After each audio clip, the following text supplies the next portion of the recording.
Welcome to this Monday edition of the Oxford Exxon Podcast. Chase Parham and Neal McCready, Clark Ford Studio here with you this morning. We'll catch up on recruiting over the weekend. Ole Miss basketball gets its first SEC win of the season. They knocked off Georgia 70-60 in Athens on Saturday night. Give me 1 second to get some levels right. I think we're pretty good now. A little lower than usual. I don't know what's going on there. Anyway, okay. Do all that. We'll obviously talk some Kobe Bryant from the NPW Digital family. There's a G-Pits up as well. So plenty of podcasts coming to you this week as always here with us, Neal, myself, and others as well. So again, Oxford Exxon, Highway 6 West in Oxford, lunch specials, daiquiris, ribs. You know the drill by now. You know how to get great gas prices and even better gas prices when you take advantage of the Speed Pass Plus app, the mobile rewards program, and much more. And again, coming to you from the Clark Ford Studio. We are Clark Ford's in Amory, Mississippi. 662-257-1900 is that number. Call it. Ask for Corey Clark. Tell Corey what Ford product you're looking for. He'll send you a quote within 15 minutes in business hours. Right to the bottom line. No hassle, no haggle. You get your quote, and the rest is totally up to you. You can shop that quote around, or you can do what I've done, which is hop into a Clark Ford today. You'll love the product. You'll love the service after the sale. Corey wants to be your car guy. He wants to be your truck guy. He'll prove that to you. 662-257-1900. 10 Thoughts are up on the site. Got covers a little bit of everything there to you. You got a little recruiting in there, a little Kobe in there. Get a bit of stuff in there. It's recruiting, basketball, some Kobe. I mean, it's kind of hard to write that stuff yesterday. Really, once I heard that, it's kind of hard to do anything, frankly, besides watch it. What time did you record G-Pits? He called at 1:30, so we did about 10 minutes of like pre-show stuff, and we were actually getting ready to start. And so it was pretty immediate. It was like right as we were about to hit the button, and I said, "You see this?" I said, "I kind of thought it was a joke. I thought somebody had made a joke the first time I looked at it, and then we kind of stopped for a minute and started getting text about it, and." Yeah, so we kind of slowed down. I was like, we're going to have to do a different kind of show. So we did a different kind of show. Yeah, I Ronald Mathis I'm not picking on you, Ronald, but so tired of hearing all the BS about Kobe. I don't know what that means. I think it would be disingenuous for us to sit here this morning and do a nothing but an Ole Miss centric show. We're going to talk about Ole Miss stuff, but Kobe Bryant is a transcendent figure in American culture. Top 5 living athlete that would get this type of reaction should they pass? Yes. Because in basketball, it's him and Michael. That's it. And LeBron. Yeah, well, right, yeah. There's three people in the NBA living today. Peyton Manning, Tom Brady would be your football. And that's about it. That's it. No, that is it. Because you couldn't even get down to like Brett Favre and I'm not sure that Tom Brady would transcend the way that Kobe does. Because it's so much. It's personality. It's everything. I mean, basically, it's also his ability to appeal to every demographic, every race. You know what I mean? It's not limited to anything. I don't know if. I mean, just being honest with you all the time, I don't know if there is a baseball player. I'm thinking. Wayne Gretzky is on this list, although it's different.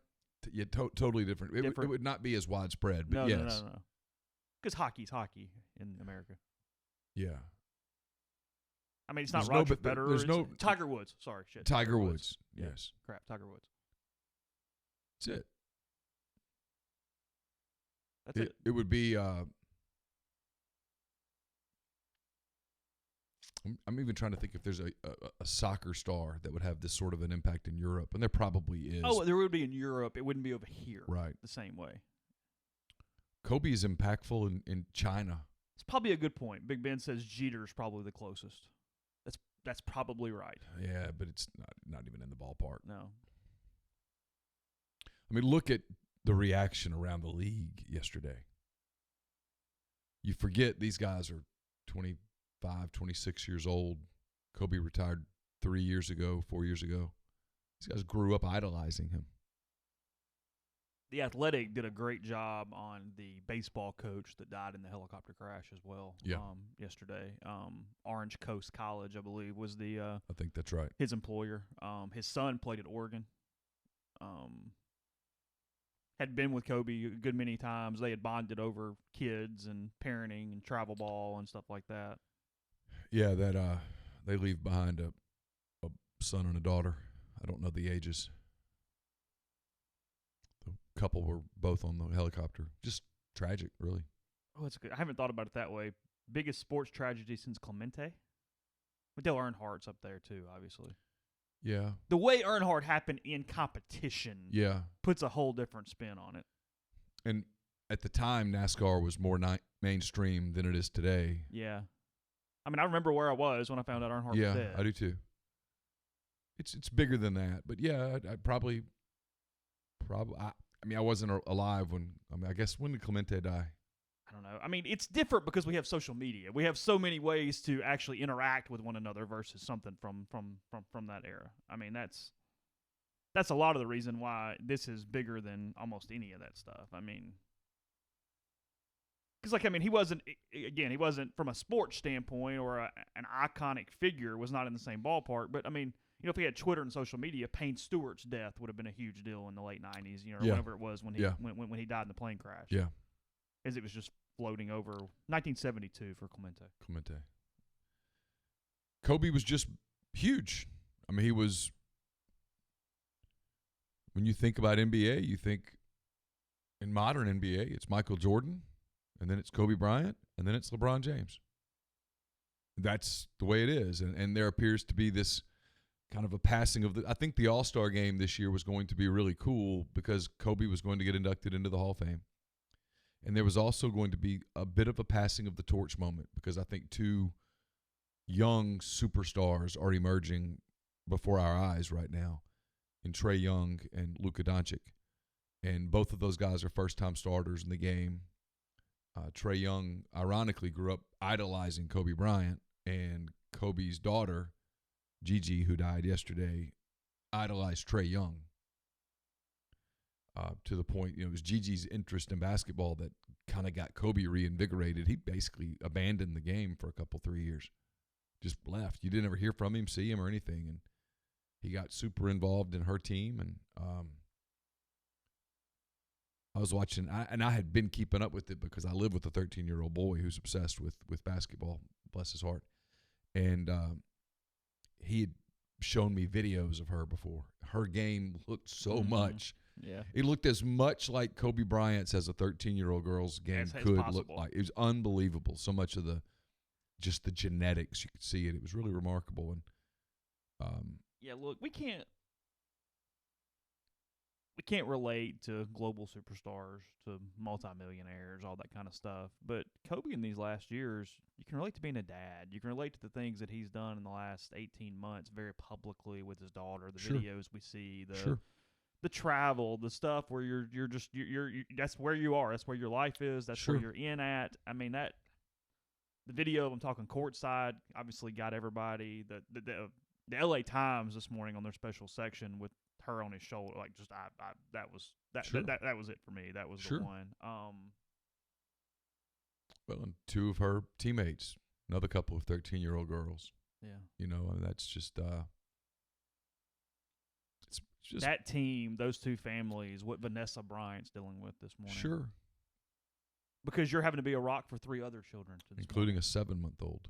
Yeah. I mean, he had 17, 13, 7 months, I believe. Is that right? Yeah, something along those lines. I mean, he had, obviously had gone through a period in his life where there was a sexual assault case against him. At one point, she filed for divorce. The divorce never was finalized.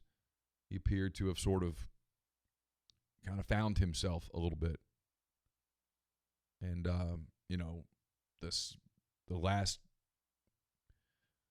decade or so of his life, he's been a pretty devoted father. And he talked about that. He had talked about that recently in an interview.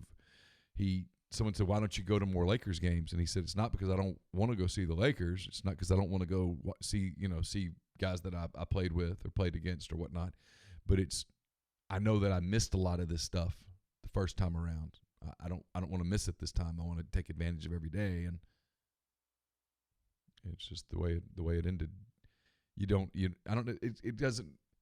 As an NBA guy who loves the NBA and has loved it really all of my life, I grew up cheering for the Lakers because I think I'm just naturally a bit of a contrarian. All of my friends cheered for the Celtics, probably because they had all the white guys, if we're just being perfectly honest. I cheered for the Lakers because I liked Magic Johnson. And I got to go see the Lakers would play in Dallas because they were in the West. A lot more than Boston played in Dallas. Yeah. And so I got to go see the Lakers, kind of fell in love with Showtime and Pat Riley and all that stuff. And the NBA was cool in the mid-'80s. Yeah. And that Lakers-Celtics rivalry with the Sixers on the periphery, and that was – the NBA was awesome. When we went to school, in high school, we talked – in Ruston, we talked more NBA than we talked anything.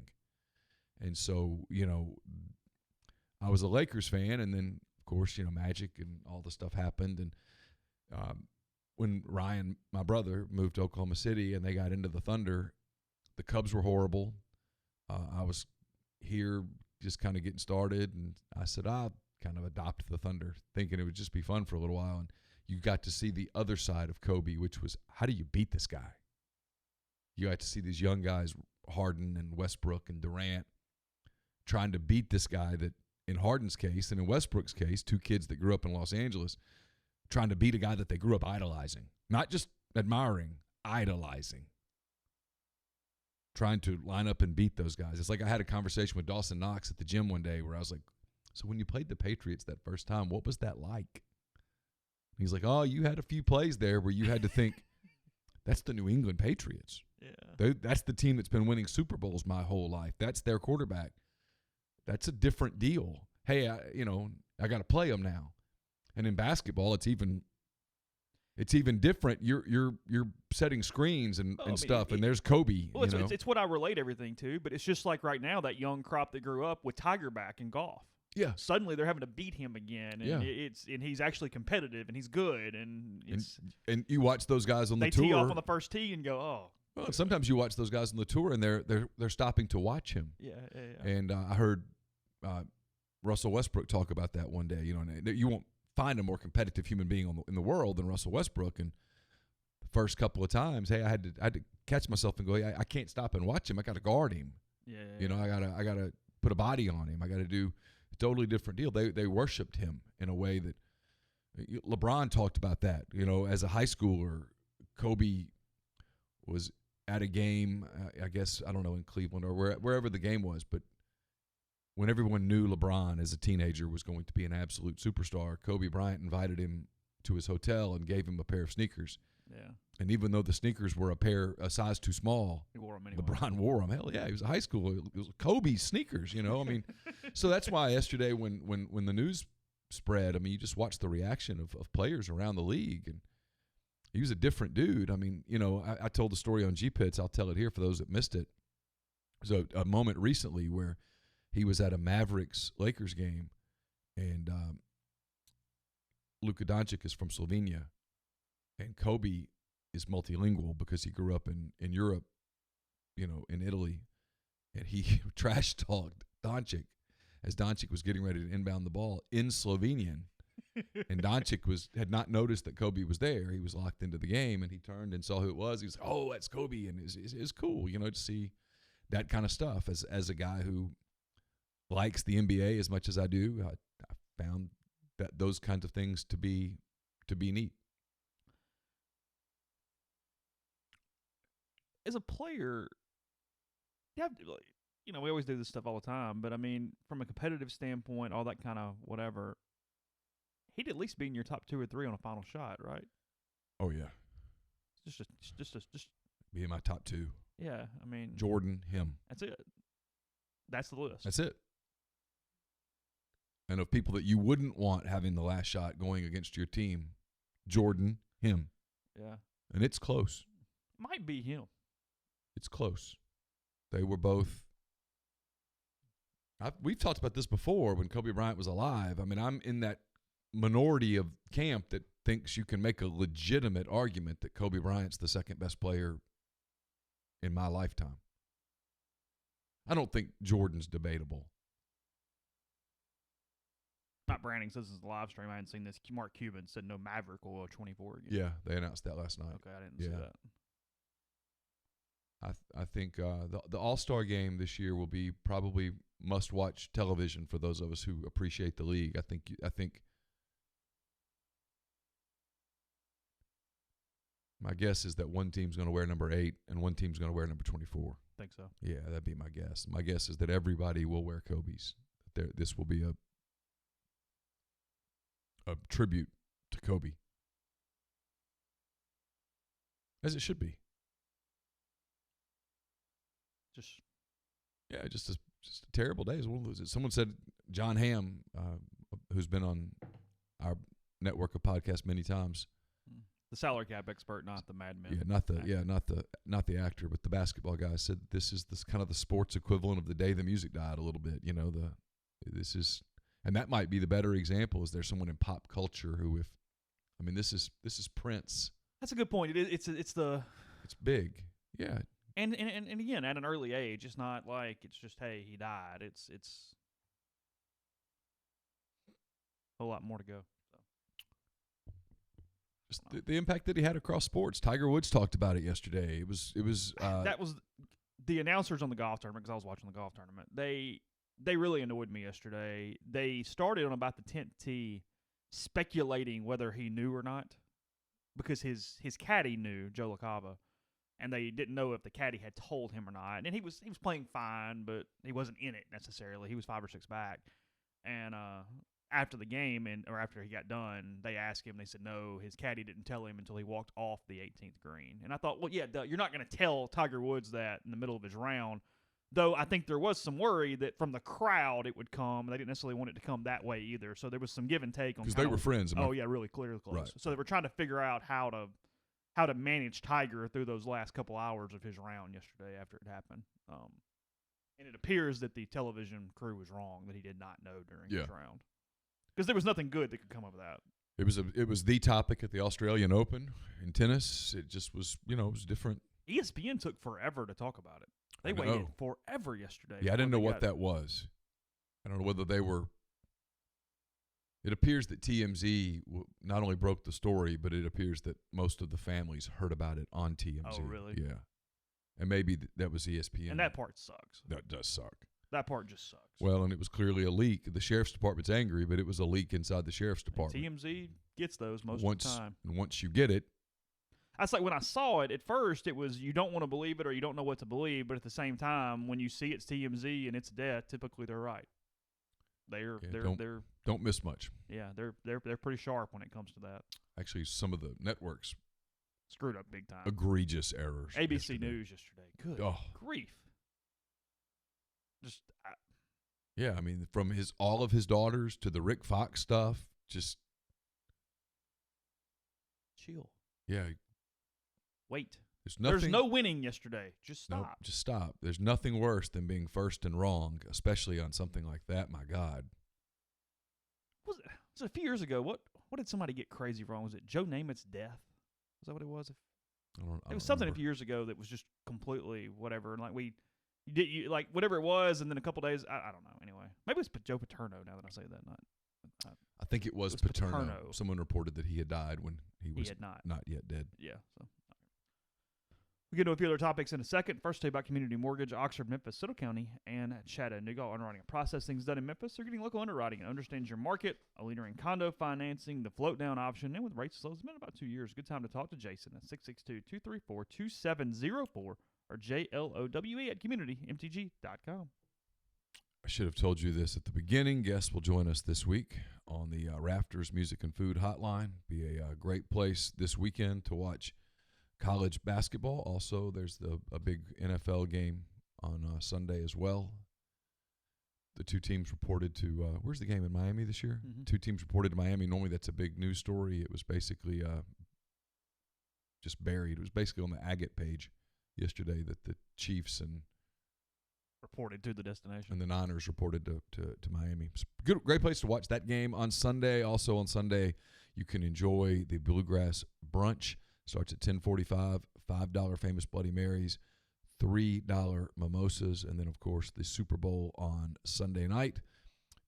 Ole Miss LSU on Saturday. I don't know what time that game is. I'll look it up. Ole Miss plays Auburn tomorrow at 8. So we'll talk about that a little bit.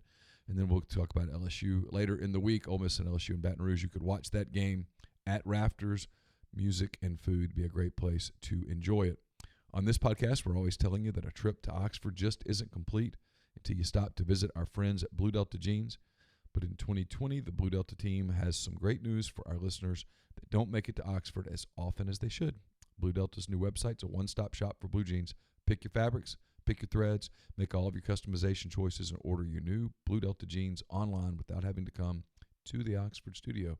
Visit BlueDeltaJeans.com to get your new pair started today. Don't hesitate to reach out to the folks at Blue Delta anytime on social media or at info@BlueDeltaJeans.com to get a fitting scheduled today.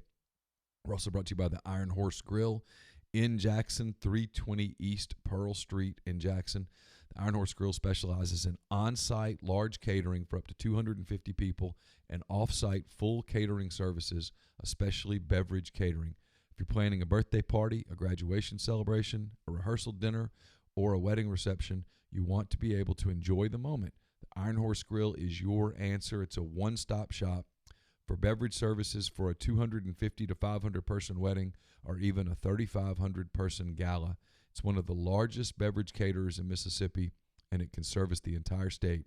So call Sarah Black at 601-398-0151 for your catering needs and knock that off your worry list. Let Iron Horse Grill make your event one that is memorable forever. Get a jump on the spring sports season by registering for the 2020 Oxford Park Commission's youth baseball program. Leagues are open for ages 5 to 15. The cost is $50. All the games played on the turf at M-Trade Park. Registration will conclude on February the 7th. This year's season opener will be April the 6th. For more information, visit OPC online at oxfordparkcommission.com. And don't just accept what you see, but imagine something new. Step forward and chase after a better version of yourself every day. Corinth Dental is helping people reinvent themselves one smile at a time. Dr. Bubba McQueen, Dr. Jenny Beth Hendrick are devoted to restoring and enhancing the natural beauty of your smile using conservative, state-of-the-art procedures, including Invisalign. These clear aligners are the virtually invisible way to improve your smile. So call Corinth Dental today for a no-cost digital scan of your teeth. Let them show you the way to a straighter, healthier smile. 12 months, no interest, no down payment, financing available at corinthdental.com.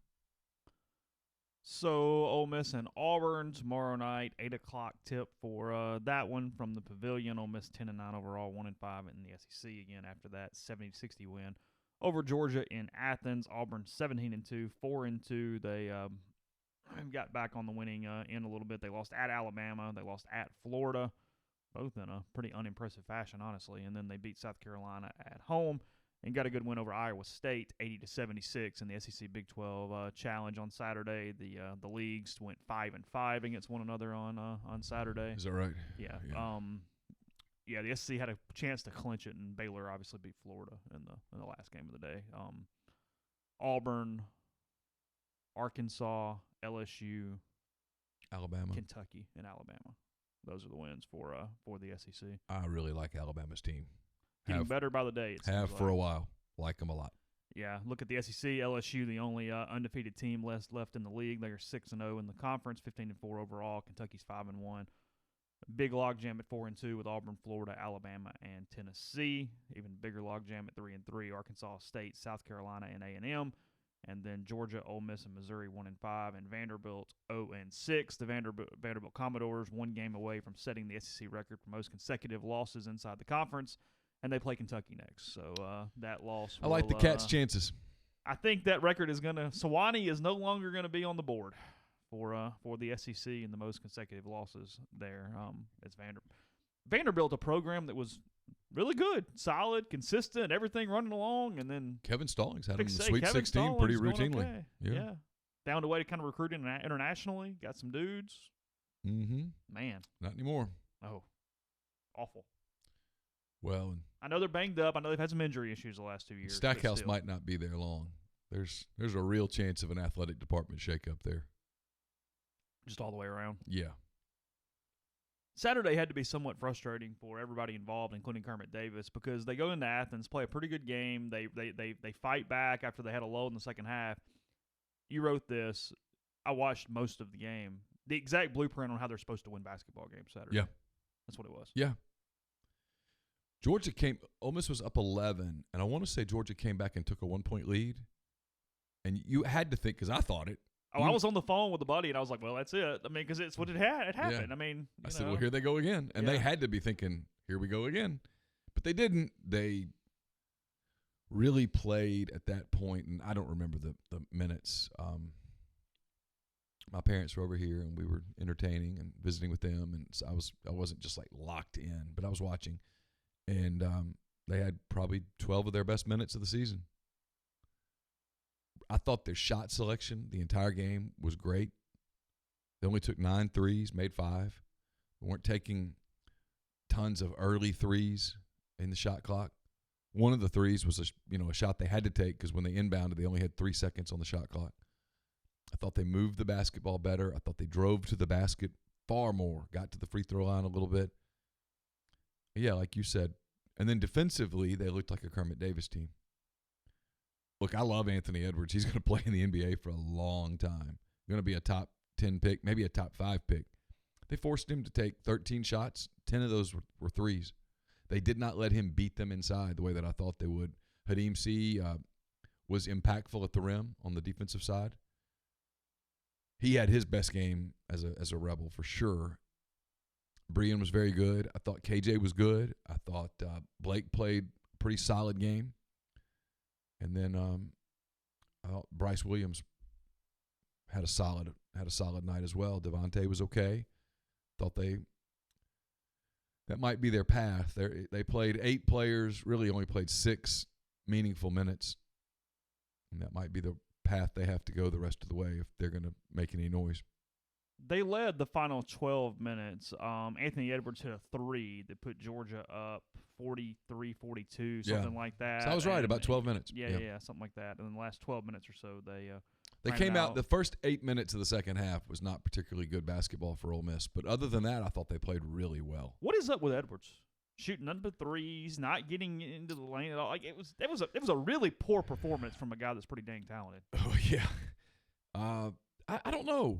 I put that on Tom Crean. I think Edwards did not look engaged at all. No, their team looked like a bunch of. My friend Jason Greer said this on the message board. I'll give credit where it's due. They looked like a bunch of AAU dudes playing an AAU game in the middle of an AAU tournament where, quite frankly, they don't care. I'm going to get mine. And Edwards kind of had that game. I'm going to get mine. I got an open 3 or a contested 3. I'm going to take it. And every time he takes a 3, if you're it's a win. If you're Kermit, you're like, hey. If you hit it, you hit it. Well, he made 3 of 10. Yeah. So 30%. He's going to do that. And that's 7 times he didn't go to the rim. Yeah, it's 7 times that he didn't draw a foul, get you in foul trouble. Ole Miss is a thin team. The strategy against Ole Miss is to get them into fouls, get into their bench, because frankly their bench has sucked. They didn't do it. I thought Kermit coached a good game. I thought he stayed after the game. I thought some of his comments were pretty poignant about, hey, let's remember that we're here to have fun. This is supposed to be joyful. This is not supposed to be torture. We're playing a basketball game. And I thought they settled in and played well. I thought they really responded. Look, tomorrow night's going to be very difficult. Auburn's very good. And Auburn's gotten popped on the road a couple of times. And for whatever reason, Kermit Davis does well against Bruce's team. Bruce will be the first to tell you. And, winning, I think, will add a little energy to the arena on Tuesday night. And who knows? Maybe they can make a little noise. There is no team in the league that is unbeatable. There's one team in the league that might not be unlosable, whatever the word is. Vanderbilt might not be able to win a game. Everybody else can beat everybody else. That's degrees of difficulty for sure, but everybody else can beat everybody else. There's no team at the top that you go, man, that they're awesome. I think Auburn's a really good team. I think LSU's a really good team. I think Kentucky is on its way to being a really good team, and I am high as a kite on Alabama. I think they're skyrocketing. Everybody else, you can get it done.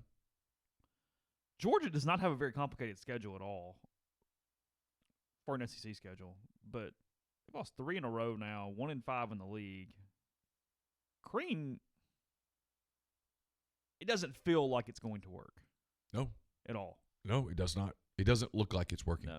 And for whatever reason, nobody can ever really make it work at Georgia. Mark Fox is a hell of a coach. He couldn't get it done. He's a hell of a coach. They're at Missouri on the 28th tomorrow. They play A&M at home. And they're going to lose a couple in a row after that. They got Florida and Alabama. We'll see. Yeah. Ole Miss's goal has to be to try to play its way out of the Wednesday night. Which is doable. It's doable. They're technically in a tie right now to get out of that anyway. Ole Miss's goal at this point should be get out of Wednesday night. I'll take that back. They're 2 back of getting out of that. That should be their goal. Get out of Wednesday night, get into Thursday, and try to win a Thursday game so that you're in the quarters on Friday. Look, Ole Miss isn't winning that tournament. I'm not going there. But you're just hanging around. But where you build something, where you have something to build on. Because Vanderbilt's playing on Wednesday, and then A&M's playing on Wednesday. Well, they're actually 3-3 right now. They're actually 2 games out ahead of everybody else. Wow. As of right now, I don't know how. That buzz is good. Today, Georgia would play Vanderbilt, and Ole Miss would play Missouri on Wednesday. I'd make Gabe come. I'd say, you're coming. You're going to sit by me, and we're going to endure this together. And then one of us gets to go home. Yeah. And I know Gabe would be there with decked out in powder blue and red and navy, and he'd get ejected for cheering. Nobody likes leaving more than Gabe. Likes leaving? He likes leaving. Yes. When it's over, it's over.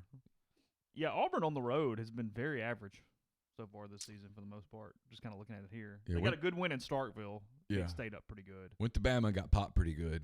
Went to Florida, got popped. And got popped. South Alabama won 70-69 down there. I mean, nothing crazy. That's it. That's all the times they've been on the road so far this season. So, I mean, they're susceptible. Yeah, Bruce will have their attention today when they do film, when they do their kind of walk through. Bruce, these guys keep beating you.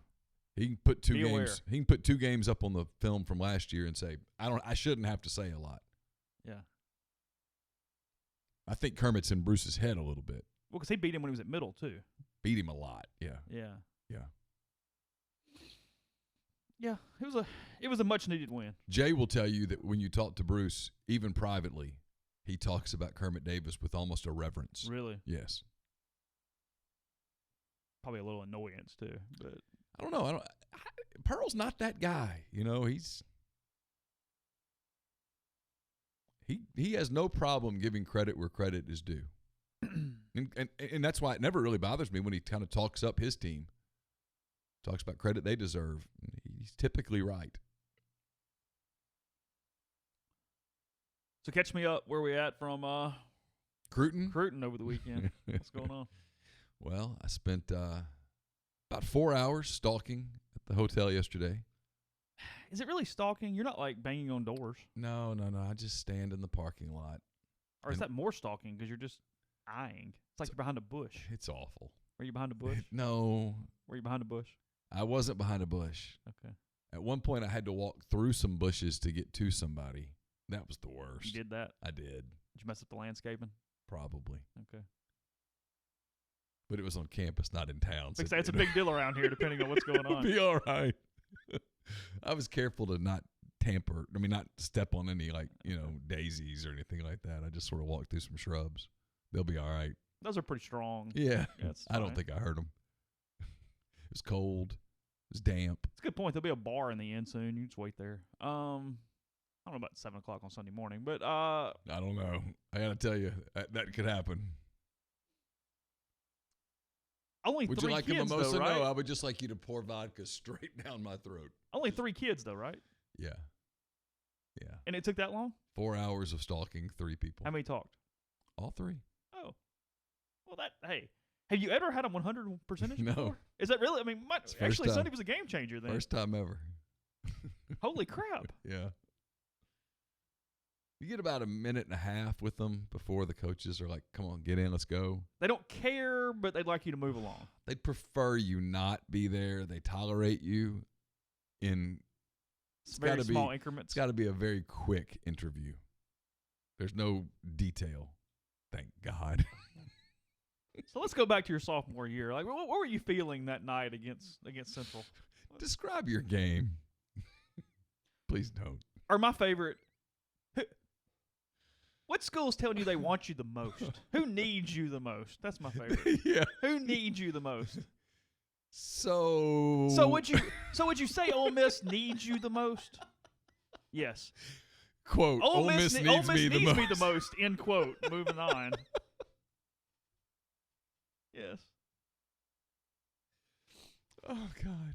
Did you have a really great visit? Blah, blah, blah, blah, blah, blah, blah, blah. Yes. Da, da, da, da, da, da, da, da, da, da. End quote. Start new quote. Moving on. Good grief. I'm sorry. I mean, you keep tell me about, tell me what you thought of the coaches. I mean, no, like what are they going to say? Oh, they're assholes. I mean, come on. No one's going to say that. I mean, just get to it. How did it go? Where do they stand? What's next? Yeah. Where are you headed? When you making a decision? The end. 45 seconds. Recruiting stories are Mad Libs, where you get to fill in the blank with whatever the person says.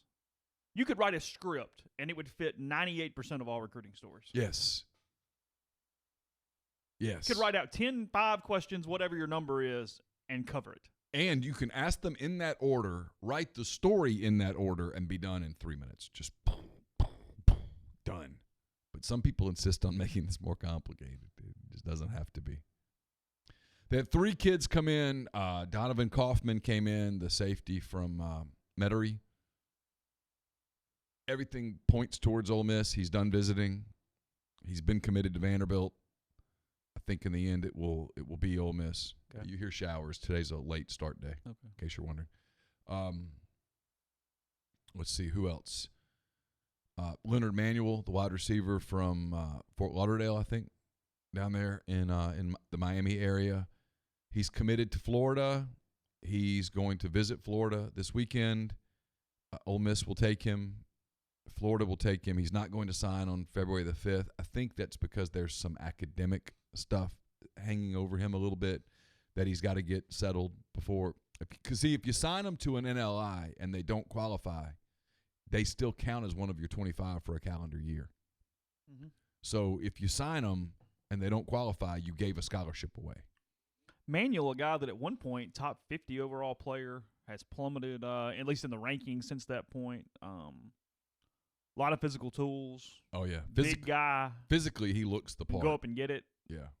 Route running needs to get better. Some precision needs to get better with Manuel. It's kind of where they're sitting with him. Play in, play out effort. Yeah. Ole Miss in Florida. Yeah. Yeah, he said it's down to those 2. And then Mike Harris was here. And on Sunday morning, I would have bet that Ole Miss was going to take Harris. He's a defensive back from Phoenix City. Not a big guy, kind of small. By the end of the day, it appeared that Ole Miss had moved on, which tells me that they feel really good about Kaufman, and it tells me they probably have decided either to use that spot somewhere else or hang on to that spot. I know that they're planning to be pretty active in the grad transfer market in the spring. They're hoping to find another tackle, whether it's a freshman or whether it's a grad transfer. Of course, you know how that works. If it's a college-ready offensive tackle, he's going to have more than one choice. So they got to make sure they hold a spot for that. They've got the number that was told to me yesterday was 6 to 8 coming in this weekend. I would bet it's closer to 6 or even less than it will be to 8, but there could be some, late additions. But, man, it's late in the process right now. So the kids who were out there uncommitted, they got lots of suitors.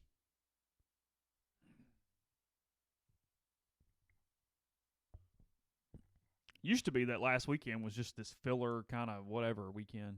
You know what I mean? Like yeah. The schedules are kind of off a little now, just the way things. The good news is for us in the media who typically The only thing worse than a recruiting weekend, the only thing worse from just a pure reporting standpoint is junior days. Remember the cattle call junior days? Hundreds of kids. And you just brutal. You just had to tell yourself it's going to be over soon and close your eyes and just. I told you'd bond with the kid that had no chance at all of the D1 offer, but you saw him every single time. I mean, and they would be lined up. There'd be this little dude, like 5'7". Well, no, there was one kid. He was from, God, where was that kid from? Somewhere in Alabama. And he came every single time. Yeah. And he'd stand up he'd in front of me, and I'd have my notepad, be like, hey, who are you? Or, size, weight, all that kind of stuff. And I could see the top of his head. And I'd go, hey, what's your height and weight? And he'd go, 5'11". And I go, whoa. You know, man. I claim 5'8", and that's a stretch. Okay, so whatever. And I'm like, what position do you play? Defensive end. I'm like, whoa. Yeah, you just be like, next. And his parents are standing there. Well, there's hundreds of kids, and the coaches will come just pull dudes out of line. Yeah. It's like, whoa, look around. Did you get pulled out of line? Okay. Have you ever gotten pulled out of the line? They are taking your money. That is what's going on. Go today. home. You're not going to play football in Yes, college. You're just not. Major in something other than sports. Yeah. The kid would come through and you're like, let me guess, kicker? No, I'm a linebacker. You should kick.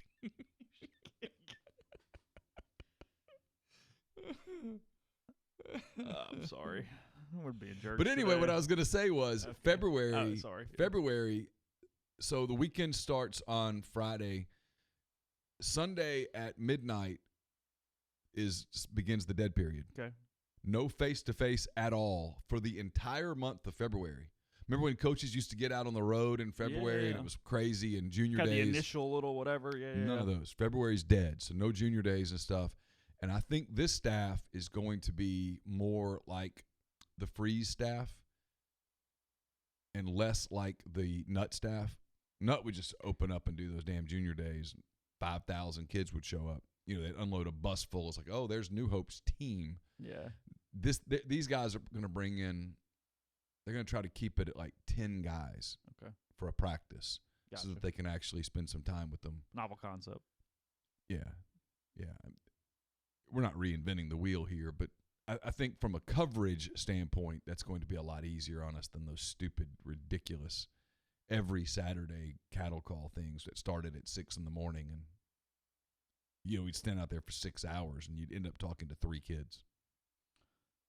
Take a break, tell you about in-house interiors and design. A couple of different locations for you. They're inside Sugar Magnolia if you want to take advantage of that. They also have a brick-and-mortar location, 331 West Main Street in Tupelo. They handle every aspect of designing the home, from windows, doors, paint, wallpaper, lights, fixtures, lamps, flooring, rugs, furniture, and more. They travel in-state and out-of-state. They have over 30 years combined experience with Nikki and Ashley, so take advantage of their expertise. And also, they want to tell you they're offering 20% discounts on the first 10 dorm room assignments that you do for design as well. So again, more information in coming days, but again, in-house interiors and design.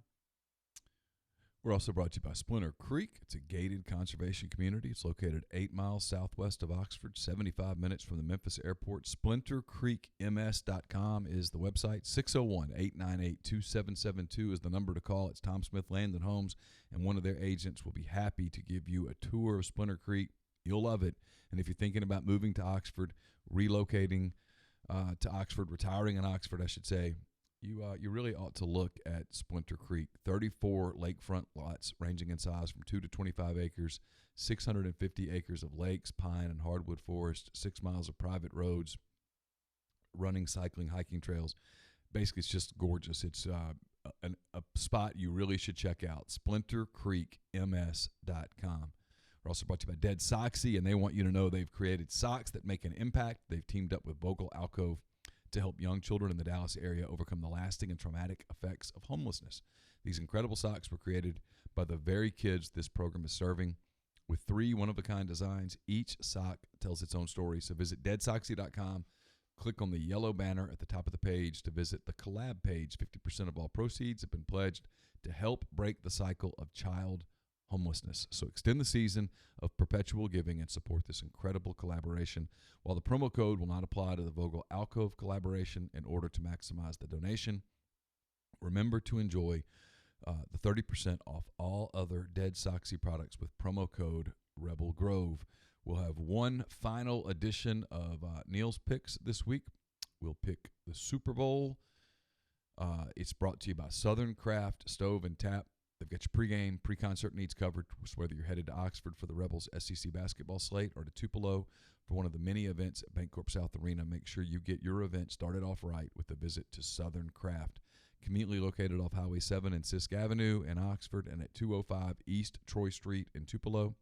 Southern Craft has all your Southern favorites ready to serve your hunger needs. Drop in, enjoy a curated cocktail or one of their many craft beers on tap. And don't forget about their catering, from private events to catering in for your staff at work. Southern Craft has your catering needs covered with a meal everyone is sure to enjoy and love. So make your day crafty at Southern Craft Stove and Tap. And we're brought to you by Nest and Wild.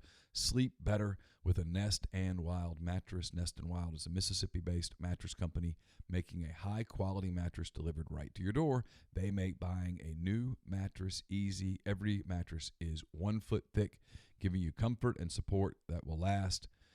From the twin size to the California King, every Nest and Wild mattress is 1 foot thick, 100% American-made, and it's got a value because of our podcast discount that you cannot beat in the mattress industry. You can also fight cancer in your sleep. Nest and Wild is partnered with former Major League pitcher Jason Mott and his foundation against cancer. A portion of every mattress sold is donated right back to Jason's charity. It's a no-risk decision.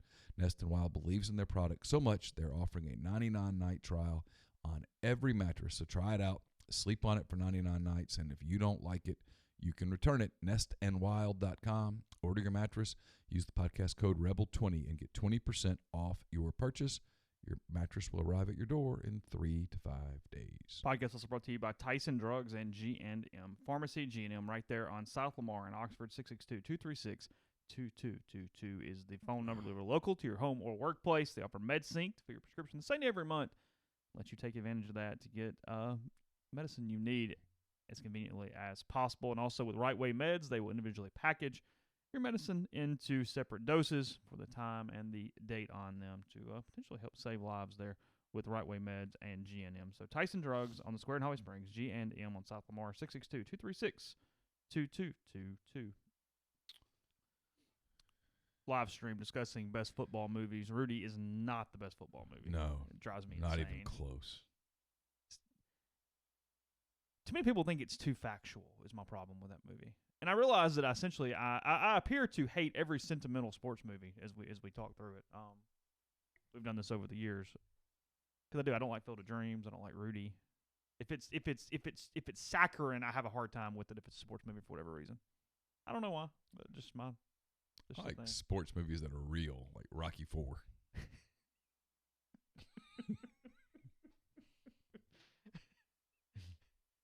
None of that fake crap. We're ending wars.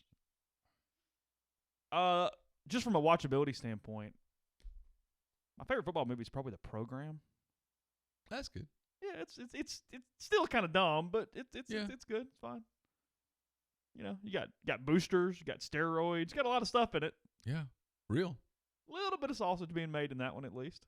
A little bit. I mean, not perfect, but a good bit. It's trending in that direction for sure. Nick Castellano Brian signs with the movie. Reds. That's depressing. With who? Cincinnati. They're going to be good. They're going to be good, aren't they? Mm-hmm. Did you read in the message board where I thought I broke my toe Saturday? No. So I think it's just badly bruised because I'm not it. So, and a buddy asked on the board was like, I'm not even going to ask you what happened. And so it's because you could have 1,000 guesses. I was taking the trash out and I was getting the bag out of the kitchen can or whatever. And you know, it's like really when it's really full, the can kind of comes up too. You got to make sure it comes out. Yes. And the can's not heavy. I don't know what happened, but the can came up too, and when the bag slipped out, the can fell. And I guess it was something with the metal mechanism on the bottom that makes the door open when you push the thing down or whatever. Okay. But it slammed. It fell like 2 feet down and hit my toe. Ooh. And it essentially crushed the nail and turned it all sorts of colors. I couldn't move for about a day. It started kind of loosening up a little That was yesterday. It's a little discolored on the toe, but right where the toe meets the foot, just blue, just all whatever right there. So I think it's just bruised, but if you told me it had a fracture in it, I wouldn't be shocked either. You've been training for the beginning courses of training for a marathon. Is this going to stop you? I ran slower and a little shorter yesterday to kind of test it. It did not hurt, but I knew it was there. You know what I mean? Sure. There was discomfort, but it didn't hurt per se. So I don't know, but it's certainly bruised at bare minimum. I don't know. We'll see. It's not perfect. No, it's kind not of freak thing. I thought it was broken at first. And I was kind of pissed for. I was about to lose my mind. Tennis shoes or running shoes or whatever is the thing that hurts it the least. Some other shoes really kind of pinch it and get on it. So, I mean, it gives you an excuse to wear tennis shoes all the time. Yeah, and I don't do that a lot at all. If it's just bruised, I don't need to tape it. I just need to leave it alone. But if it's broken, do I need to tape it to the other toe? I'm asking. I don't know. I would assume. I don't think you need to be running miles and miles and miles on it if you've broken it. Oh, yeah, Draft Day, most realistic movie in sports history. Mm-hmm. I've never seen it. Yeah, no. Trust me. I don't feel like I've missed much. The draft worked out. Let's just say it really? that way. Yeah. Amazing. I mean, wheeling and dealing. If it's that easy, we could be GMs. I mean, you get that. Kevin Costner pulled that off. I mean, with aplomb. So yeah, I don't know. Anyway, Costner might have gone back to the sports well one too many times. He had some good ones. Pretty high batting average. Yeah. I mean, as much as I again want to make fun of Field of Dreams, I mean, Bull Durham, Field of Dreams, Tin Cup. You looking forward to Top Gun 2? Yes, I'm going to get annoyed because all we want is more of the same. We just want to get in the world. We want to be entertained for 90 minutes and want to get out. You know how this is going to go, though. There's going to be all these critical think pieces, and it's like, no, that's not the point. No, I want to be transformed back to 1988, and I want a 1980s popcorn flick. That's what I want. Don't put too much drama in this thing. If it is, make it stupid drama, like Cocktail or something. Yeah. Don't try to win an award here. That's the thing. Don't try to win an Oscar. Let's know who we are. Just try to make a bunch of money. Well, and you'll probably do it. They're going to do that. Yeah. Have a good soundtrack.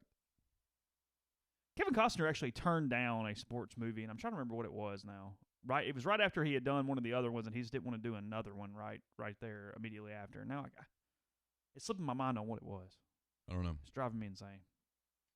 I heard it in a podcast a few months ago, and it just I can't. Did you finish the Hernandez Netflix documentary? Yeah. Pretty powerful stuff. It's well done. Yeah. Really well done. Dan Wetzel and he should be company, proud of that one. He should. It's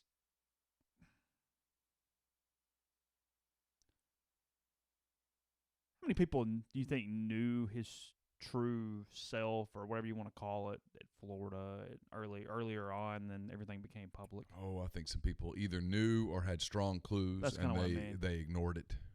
You think so? Yeah. His father dying was a watershed moment that I don't think he ever completely recovered from. Kind of lost his bearings at that point, and God, his mother failed him. Woo. Listening to the phone calls from the jail are just brutal. All of it. But yeah, he spiraled bad. You have to wonder, what did the Patriots know? That's my question. What should the Patriots have known? Almost more than anything else, that's my question. Joseph Mazida says, I hate how they tried to make it seem Hernandez was the victim due to CTE. I didn't feel like they were trying to make him the victim. I think they were trying to explain the role of CTE in it. I remember thinking when it happened that I bet this guy has CTE. And turns out, I mean, for a 27-year-old, his was incredibly advanced. I actually thought they handled all of it really well. I thought they did a good job of letting us know who Odin Lloyd was. Yeah, I think that, yeah. Odin Lloyd wasn't just the victim. I think we found out more about kind of who he was and all of that stuff. Was it Borland? Is that his name? The linebacker that played a season for the Niners was actually really good and just said, "I'm not doing this anymore." Oh, that's right. Yeah, I think you're going to see. We're going to see more of that. I guess you discussing him and the prison calls is what made me think of this. We send out links and recommendation a good bit. I don't know if it was in your 10 thoughts or not. Mississippi Today with a really good story on Rome, Mississippi. This weekend. I saw it. I meant to put it in 10 thoughts and didn't. Just read the first 2 paragraphs here from them. They do really good work. It says, storm clouds filled the sky and sirens of state highway patrol cars shrieked through the nearly empty streets of the small community on recent Friday afternoon as troopers transported inmates from Mississippi State Penitentiary to a private prison just up the road. Rome, located fewer than 5 miles from Parchman Farm in Sunflower County, was bracing for bad weather while enduring a political and human rights squall. After one of the nation's most notorious prisons began to receive national media attention due to the living conditions of the inmates and recent violence that left several prisoners dead, really a profile of that village or community or whatever you correctly call it, with a photo gallery that is just gripping. So if you haven't seen that, it's worth a look, because this, I mean, it's getting coverage, but nobody's getting a lot of information. This Parchment thing that's going on is just amazing. It's I mean, unreal. I have no word. Yeah, I don't know what the adjective is, but I've been surprised to find out how nonviolent offenders are mixed in with violent offenders in a way that is almost indiscriminate, that makes you wonder, what the hell do you expect to happen? Mm-hmm. I'm not excusing tax evasion necessarily, but I'm not as frightened of the guy that is a tax evader as I am the guy that was a double murderer. I mean, got to be a better way. Yeah, there's violence levels here. I mean, right? Got to be a better way. And I don't know how I don't know if it's simply a money issue and a space issue. I don't know how other states do it. I know nothing about the prison system. No, so I'm not about to even start trying to fix it. But no, I'm not throwing Mississippi under the bus or anything here, but I'm just saying there's got to be a better way in general, and that applies to Mississippi as well. There's got to be a better way. They're averaging a death every, 4 days over the last month? Something like that? They've clearly lost control. Tells you that there is no control, that it is mass chaos behind those walls. People on the take, stuff. Yeah. Opening it up to these possibilities. What's like in that In the Dark podcast? Mm-hmm. You know, they did the interview from Inside Parchman with the prisoner on, I can't remember his name right off the top of my head, with a cell phone. You had to know that's not the only cell phone. No, they all have cell phones. Yeah. Or a good portion. I mean, all is never the right word, but no, they're commonplace. Yeah, you pay off a guard or something, and bang, you have a cell phone. Reading from the live stream again, I have seen the series Eyes, but it's been years. It's been more than a decade since I watched Eyes. I said some of this stuff kind of happens. Did you watch Eyes?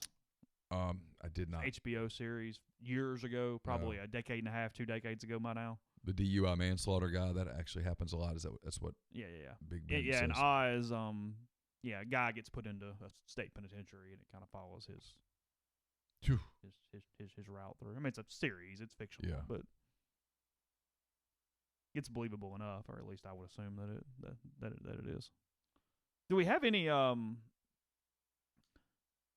haven't seen. I saw that it was still in climb at first. Do we have any aspects of Kobe's copter or anything? Do we know any sort of details on what happened? I know fog was up, but they had told him to slow down. The fog was bad. I think his normal pilot wouldn't do it. So they found a pilot who would. That was out there yesterday in some of the NBA circles. Really? Yeah. Crashed into a hillside. Yeah. Which tells you that he couldn't see. Yeah, I saw the I've been through that area. Yeah. Not all that long ago, really. It is steep terrain. It is, mountainous. It's for anybody who's not ever seen Southern California, it's probably different than it has a different terrain and such than you probably anticipate.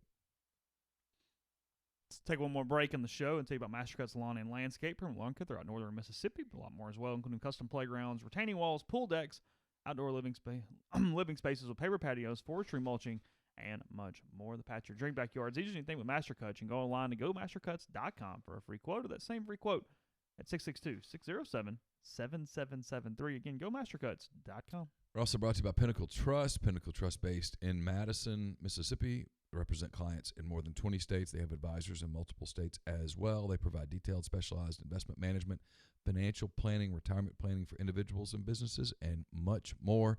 They treat investing like a commodity. Decisions are made using objective information and research, not emotions.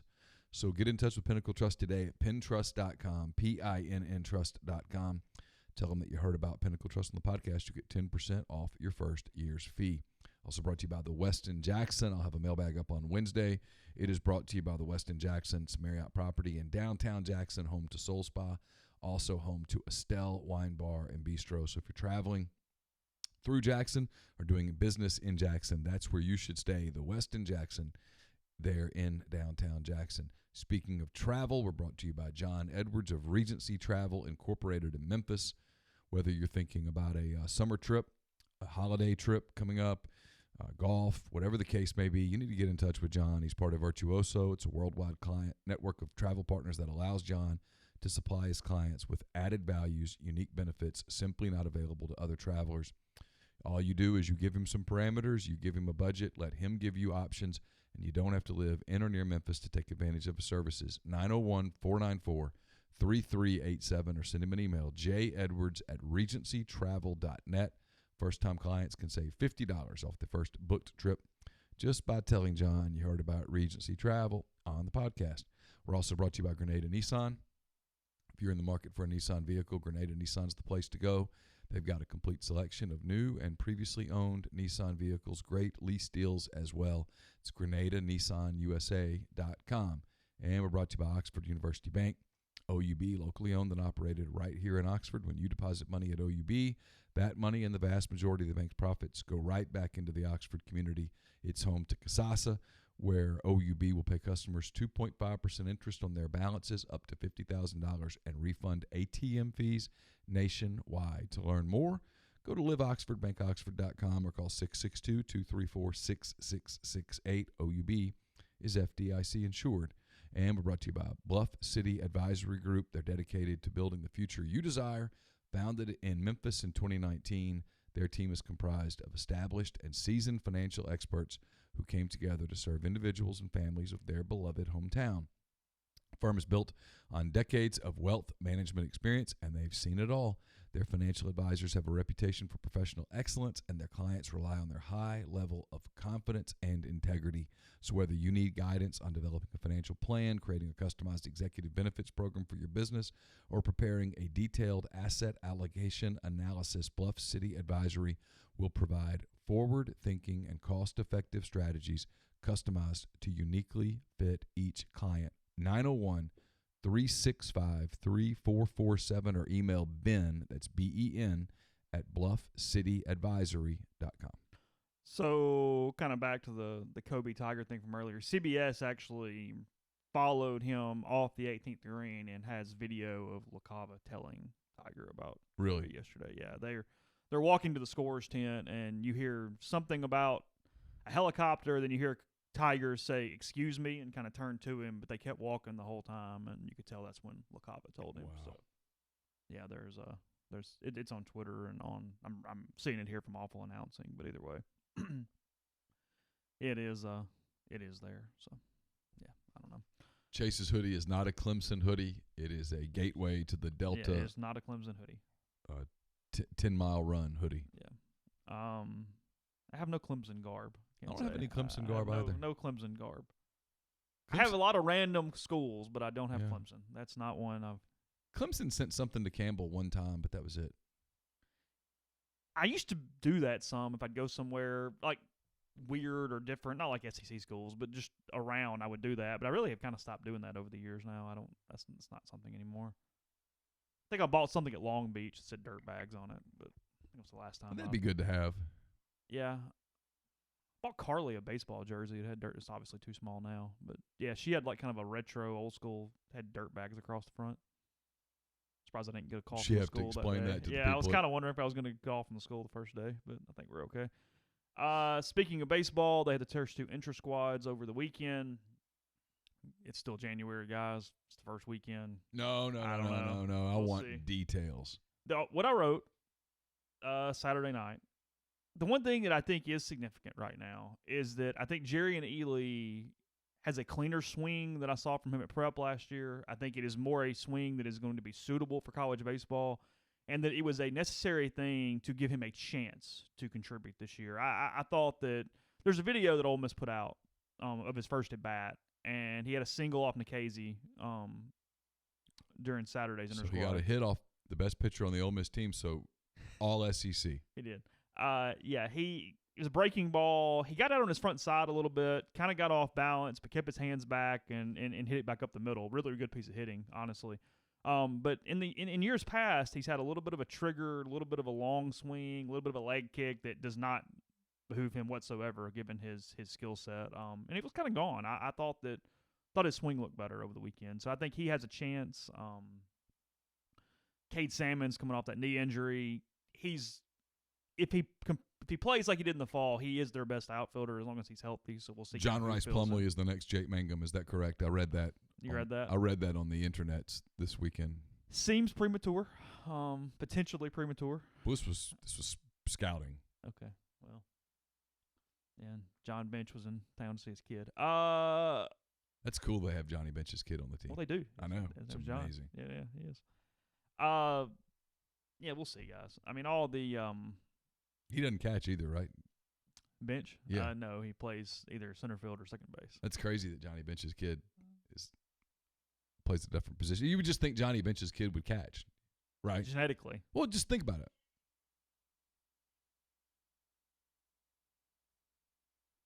You're the only human I know with that ringtone, so I always know it's yours. It's time to change it, too. Is it? Yeah. You giving up? Yep. You're not giving up, but I'm sorry, but you're lowering your investment. I am waving the white flag on the 2020 season. But you said that like 2 years ago. No, this is. You do this every time. No, this is different. They've signed. You do this every time. Their off season consists of signing Steven Souza, who I'm sure is a wonderful human being. He blew out his entire knee last year. Hasn't played at all since a little bit in 2018 when he suffered another catastrophic injury. So not good. I'd rather have Johnny Bench at this point. Currently. Yes. Today's Johnny Bench. Yes, it's Cubs ringtone. That is correct. I did see on Twitter over the weekend Ty Hensley trying to make some semblance of a comeback. Remember Ty Hensley was the first-round pick of the Yankees. He was committed to Ole Miss, signed with Ole Miss. I think the 2011 class. It might have been 2012, but I think it was 2011. He was in that group with Gavin Caccini and Striker Trahan, and he had multiple injuries. They found a shoulder injury that the Cubs used to not pay him very much money compared to his draft slot there for a first-round pick. He ended up tearing something in his hip, maybe like a hip labrum or something at one point. That's not good. He got essentially assaulted by a Carolina Panthers football player at one point, put him in the hospital. Ty's had a lot go on. He was back in Independent League last year, and here's the weird part about it. I guess Ty would be 26 at this point, something along those lines. He is throwing close to 100 miles an hour and has a curveball with a 3,000 spin rate. So from a stuff standpoint, it's pretty good. We'll see if somebody gives him a chance or not. See if some minor league team picks him up. He was kind of profiled a little bit by Pitching Ninja over the weekend. Saw that tweets and different the things. Curve and so stuff. we'll see. I don't know. Good guy. I remember covering him pretty closely with that class because there was. I mean, I get it. There was a lot of obsession over that class that sure one of them making it was going to be a difficult proposition. In hindsight, Striker Trahan should have come to school. Yeah. People say that about Ty, but he had so many injuries, he would have been hurt here too. I can't really play that game with Hensley as much because if he was going to tear a shoulder up, you're tearing a shoulder up. It doesn't matter where you are when you do it. You'd rather get the money than that's what I'm tear saying. it Whatever up. you get's better than not getting it. And I don't think he ever would have had a productive career during that 3-year period because of the injuries. Caccini made absolutely the right decision. Yeah. And he's kind of bottomed out. He hasn't made it like some people kind of thought he would, but I mean, he was the number 6 overall pick. You're going pro. But he got fast. He got to the bigs got up faster than he quick. would have had he gone to college. Oh yeah. He's gotten every opportunity. He got up there. More guys are going to go play college ball. There's no doubt. It's become the thing. Yeah. Collective bargaining agreements help with that. Some different things have helped with that. Yeah. The new collective bargaining agreement after the strike at the end of the 21 season will be fascinating. Think so. Just in general, not as it pertains to college baseball necessarily, but just in general. The players are angry. And ownership is now looking at the players and saying, y'all are cheating. There's going to be a lot there. Mm-hmm. Going to be a lot of acrimony. Oh, look at you. What's on tap this week? When podcast coming out? What days? What's going on? We'll have Mind on My Money on Wednesday. We'll have Soft Verbal. Probably we're going to tape it tomorrow at some point. Jay and I did Greatest Pod in the South yesterday. I need to do a couple of beer gardens. I'm working on a couple of NFL because it's never too early to do an NFL draft beer garden. I'm going to do a Super Bowl beer garden. Okay. If you really wanted to live dangerously, we could put about 50 prop bets in Neal's picks this week to open this thing back up and see. That's a lot of work. There's no point in doing that. I'm sure we can find a list on the internet somewhere. Yeah, really I'm sure easily. we could. I'll just say that I like going into the final week of the season, a 1-game season with a 4-game lead. I feel good about it. I like my chances, and I'm going. The magic number has hit 0. We're playing the minor leaguers right now. We're on the bench, just chilling. I think we ought to put prop bets in. No, I don't think so. A lot of prop bets. We can have some fun with prop bets, but this competition is over. Oh, so if things were reversed, Neal would have 47 prop bets in this thing this weekend. Yes, they're Neal's picks. That's right. First quarter passing yards. Yes. Second quarter passing yards. Yes. Third quarter passing yards. Yes. It would, exactly what would happen. It would all depend on where things stood. Bourbon South back this week. Got several already in the hopper, but we're recording the first episode you're actually going to hear tomorrow night. That's going to be with Matt Moscona, and then we'll start back on a weekly schedule as well. So that's coming out this week here with you. So no Waffle House punishment. I don't think that's going to be a thing, but we'll see where the situation takes us. So appreciate all you guys today. We're back tomorrow. Normal week of podcast here with you. So have a good day. We'll talk to you then.